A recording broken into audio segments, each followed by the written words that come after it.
Carlin Barza here for Inthecage.ca with the man who is the leader of the famed TriStar Academy in Montreal, Quebec, the one, the only, Firas Zahabi. Firas, welcome back to Toronto, good sir. Thank you. How does it feel to be coming from Montreal to Toronto? Montreal, a very storied hockey town with one of the greatest franchises of all time, and you come to Toronto where we have the Leafs. I don't follow hockey too much, so please don't hold it against me. That's all right.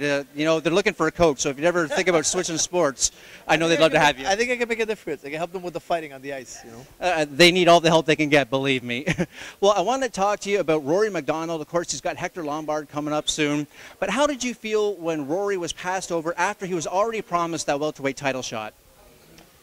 You know, it was the second time he had a title shot, and it was taken away. You know, it's tough. You know, it's tough. But I think he took it really well, and he's focusing on the fighting. And I think that's something we all learned from GSP. You know, when he was champion, he was always focused on the fighting.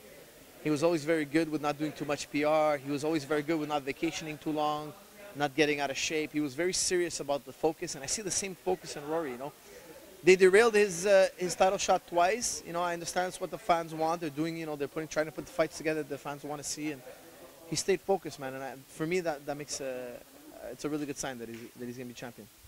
What's the biggest and most important part of preparing Rory for someone like Hector Lombard? You know, Hector's a very explosive, dangerous guy. You know, that's the thing. When you fight an explosive guy, you got to know how to deal with a sudden change in direction, you know, and that takes a lot of brains, staying in proper position. Rory's very good in staying in position, so I think that with controlling distances can really undo a guy like Hector Lombard. All right, going back to Montreal a bit, TriStar a couple of years ago ran slam fights, trying to get some of the guys at the gym fights there. Is there any plans to do another slam card or another TriStar sponsored fight card? Slam was a work of Interbox. You know, Interbox was involved, and it went well, but they weren't interested. They're going to stay in boxing. They don't think they're ready for MMA. Now we have another league coming up. It's called Rival MMA. There's going to be a first show in March.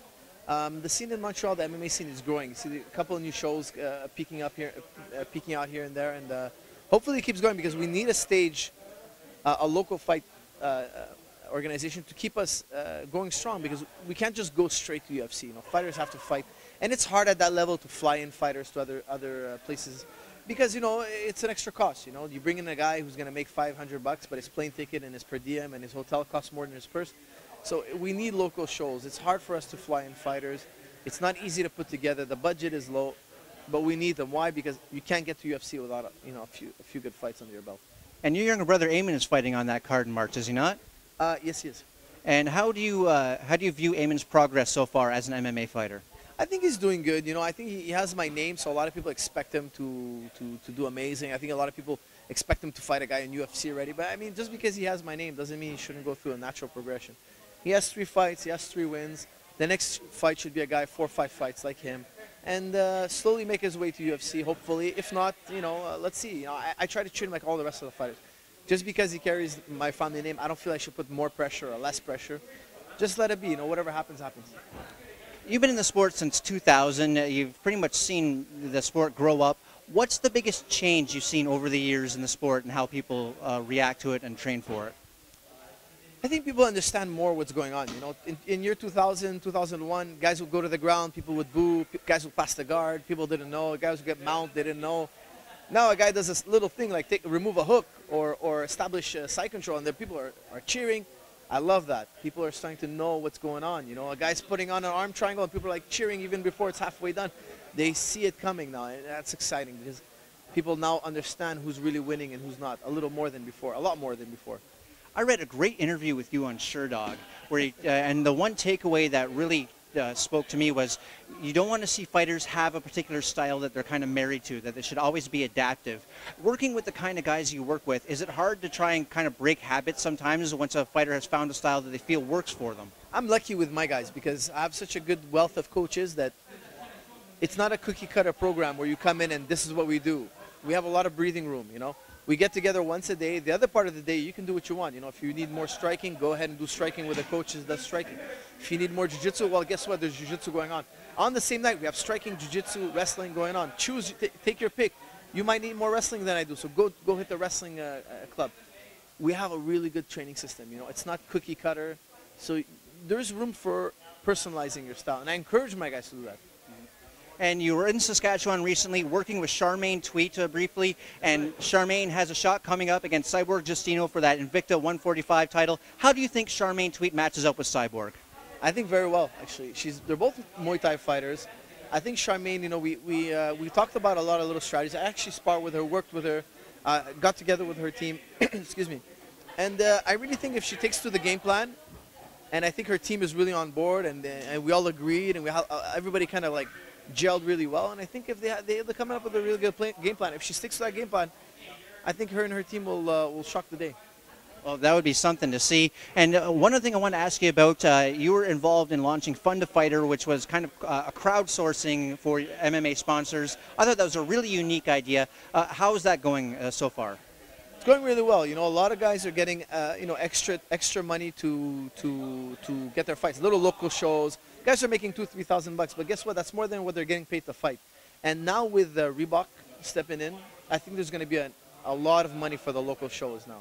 You know, the UFC, I'm actually, in one good way, I think it's going to bring us back to the good old days where we had a lot of local shows, and the best of these local shows got in UFC. Now it's a little bit more, the roster's really expanded. You know, guys who are, now there's 3 tiers to UFC. You know, there's low tier, mid tier, and high tier. Before it was just high tier. But now there's no more local shows, so because all the budget is gone from all these sponsors, it's going to be put back into the market. I think it's great, and I think it's great for guys on Fund to Fighter. I think you're going to find a lot of new resurgence from all these local shows and new sponsors helping these young kids make a career. Oh, I would love to see a resurgence in local and regional MMA, because that's the stuff I really love watching guys fight their way up from the top, or from the bottom to the top, rather. And one thing that you mentioned I want to touch on a bit, what do you think of that Reebok deal? Because it seems like it's good for the people who already have a big name, like your John Jones, your Ronda Rousey, what have you, but it seems to squeeze out the guys at the bottom a bit more. I don't know. You know, we're going to have to wait and see, because from what I understand is you have to wear Reebok in the octagon, but you don't have to wear it outside. So all these companies like Hayabusa, Headrush, all these companies, they have you know, it's a minimum $60,000 a year to just sponsor. So that's $60,000 minimum new budget they have. What are they going to do with it? They're going to take these lower tier guys who are not exclusive to Reebok, and they're going to shoot commercials, and they're going to shoot ads, and they're going to need to advertise. They're not going to stop advertising. And not everybody's going to stop buying Headrush and Hayabusa and start buying Reebok. No, that's not what's going to happen. People are still going to be interested in the other brands. And I think it's going to help create that old school atmosphere we used to have, you know, where you could get sponsored outside the octagon. Now you can't, because the UFC is tying up everybody's money. I'm kind of glad in a way that Reebok is taking over, because the little guys outside the octagon, they're going to have to do a little more PR, but it's good for their career. Last question for you. It's a question I know that you're absolutely sick to death of hearing, but I'm going to have to ask you anyway. Is George St-Pierre returning to the UFC? I can't speak for the man. I can't speak for him, so what I'm telling you is just my opinion. I believe yes. I know the guy well, and I think he cannot not compete. I think it's carved a part of his personality. He is a competitor. He's not George St-Pierre, a regular everyday guy. It's too slow of a lifestyle for him. I think he got burnt out. I think his life was out of balance. It was just all about training. Everybody can get sick of something if they do too much of it. I think you have to rebalance his life. You have to get healthy physically. His knee, you know, he's not 20. He's not. I tell him, you're not 23. You're 33. It's different. The body takes longer now. The knee is aching. The back. The man has the world record for most minutes in the octagon. He's in the Guinness Book of Records, literally.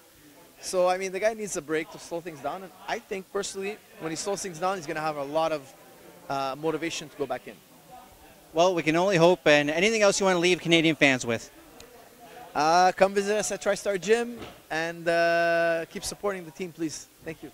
For the great Firas Zahabi, I'm Carlin Barsley for Inthecage.ca.